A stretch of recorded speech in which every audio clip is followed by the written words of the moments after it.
Hello दोस्तों, आज हम लोग पढ़ेंगे इंडियन कॉन्स्टिट्यूशन का आर्टिकल नंबर 79, 80 और 81, जिसमें संसद और राज्य विधायिका के बारे में बताया गया है। पार्लियामेंट एंड स्टेट लेजिस्लेचर के बारे में बताया गया है।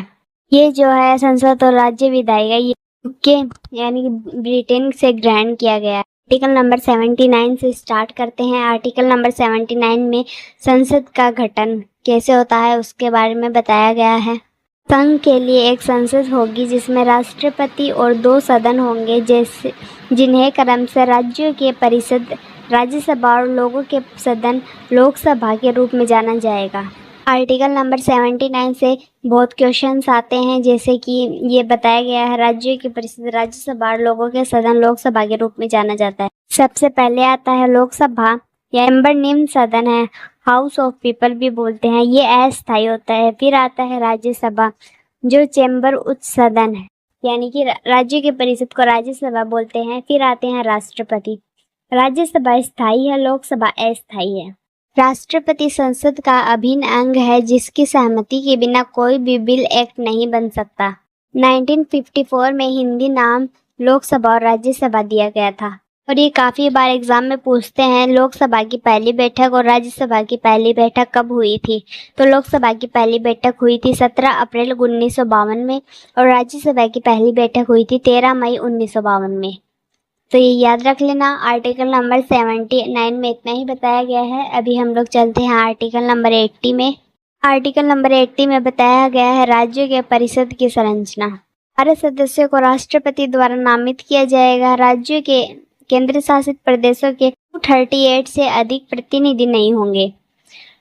सेकेंड क्लॉज है इसके अंदर, राज्यों के प्रतिनिधित्व द्वारा भरी जाने वाली राज्यों की परिषद में सीटों का आवंटन चौथी अनुसूची के प्रावधानों के अनुसार होगा। अनुसूची 4 में सीटों के आवंटन के बारे में बताया गया है। थर्ड क्लॉज में बताया गया है खंड 1 और उपखंड ए के तहत राष्ट्रपति द्वारा नामित किए जाने वाले सदस्यों के साहित्य, विज्ञान, कला और समाज सेवा में ज्ञान या व्यवहारिक अनुभव रखने वाले व्यक्ति शामिल होंगे।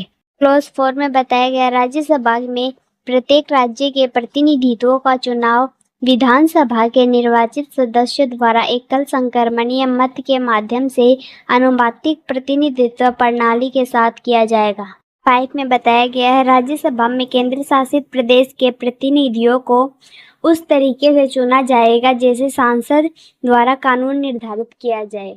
अधिकतम सदस्य राज्यसभा में 250 होते हैं, जिसमें से 238 चयनित होते हैं और 12 जो है वो मनोनीत होते हैं। मनोनीत होते हैं राष्ट्रपति द्वारा, चयनित होते हैं 28 स्टेट और 2 यूटीज में आती है दिल्ली और पुडुचेरी, इससे चयनित होते हैं। ये यूटीज में जनसंख्या राज्यसभा में प्रतिनिधित्व पाने के लिए बहुत कम है। राज्यसभा सदस्यों का चुनाव ये दक्षिण अफ्रीका के संविधान से लिया गया है। राज्यसभा सदस्यों का नामांकन आयरलैंड के संविधान से लिया गया है। राज्यसभा की पहली बैठक ये हमने देख ली थी 17 अप्रैल 1952, लोकसभा की 13 मई 1952। जनसंख्या के आधार पर यूपी में 31 लोग राज्यसभा में आते हैं। अभी हम लोग चलते हैं आर्टिकल नंबर 81 में, जिसमें लोकसभा की संरचना के बारे में बताया गया है, जिसमें क्लॉज 1 में बताया गया लोकसभा में शामिल होंगे। क्लॉज ए में बताया गया राज्यों में क्षेत्रीय निर्वाचन क्षेत्रों से प्रत्यक्ष चुनाव द्वारा चुने गए प्रतिनिधि 530 से अधिक नहीं होंगे। और सब क्लॉज बी में बताया गया 20 से अधिक नहीं। यूटी में चुने गए लोगों का प्रतिनिधित्व उस तरीके से करना जैसा कि संसद कानून द्वारा प्रदान करती है। पहले लोकसभा में भी 2 मनोनीत सदस्य होते थे। 104वां संविधान संशोधन के तहत इन्हें 2019 के तहत इन्हें हटा दिया गया है। प्रत्येक लोकसभा में 2 मनोनीत सदस्य होते हैं, इसको हटा दिया गया है। लोकसभा में अधिकतम सदस्य 550 होते हैं, जिसमें से 530 राज्य द्वारा और 20 यूटीज द्वारा चुने जाते हैं। वर्तमान में लोकसभा में है 543 मेंबर्स प्रत्यक्ष चुनाव से। क्लॉज 2 के सब क्लॉज ए में बताया गया है लोकसभा में सीटें इस तरह से होंगी कि उनकी संख्या और राज्य की जनसंख्या के बीच का अनुपात जहां तक संभव हो सभी राज्यों के लिए समान हो। सब क्लॉज बी में बताया गया प्रत्येक राज्य को प्रादेशिक निर्वाचन क्षेत्रों में इस प्रकार विभाजित किया जाएगा कि प्रत्येक निर्वाचन क्षेत्र की जनसंख्या और उसे आवंटित सीटों की संख्या के बीच अनुपात हो। क्लॉज 3 में बताया गया है, इस लेख में अभिव्यक्ति जनसंख्या का अर्थ पिछली जनगणना में सुनिश्चित की गई जनसंख्या है जिसके प्रारंभिक आंकड़े प्रकाशित किए गए हैं। लोकसभा में हरा कारपेट एंड राज्यसभा में लाल कारपेट होता है। ये काफ़ी इम्पोर्टेंट है, मतलब हमको पता होना चाहिए कि लोकसभा में हरा कारपेट और राज्यसभा में लाल कारपेट क्यों होता है। हरा रंग दर्शाता है कि भारत एक कृषि भूमि है और यहाँ के लोग जमीनी स्तर से चुने जाते हैं। लाल रंग राजघराने का प्रतिनिधित्व करता है और स्वतंत्रता सेनानियों द्वारा किए गए बलिदान और भारत को आज़ादी दिलाने के लिए उनके द्वारा बहाए गए खून के बारे में बताता है। लोकसभा का सिंबल है मोर और राज्यसभा का सिंबल है कमल।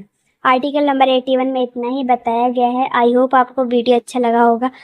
अगर कुछ पूछना है तो कमेंट कर देना और वीडियो अच्छा लगे तो लाइक कर देना। चैनल पे नए हो तो सब्सक्राइब कर लेना। Thanks for watching. से प्रस्ताव चलो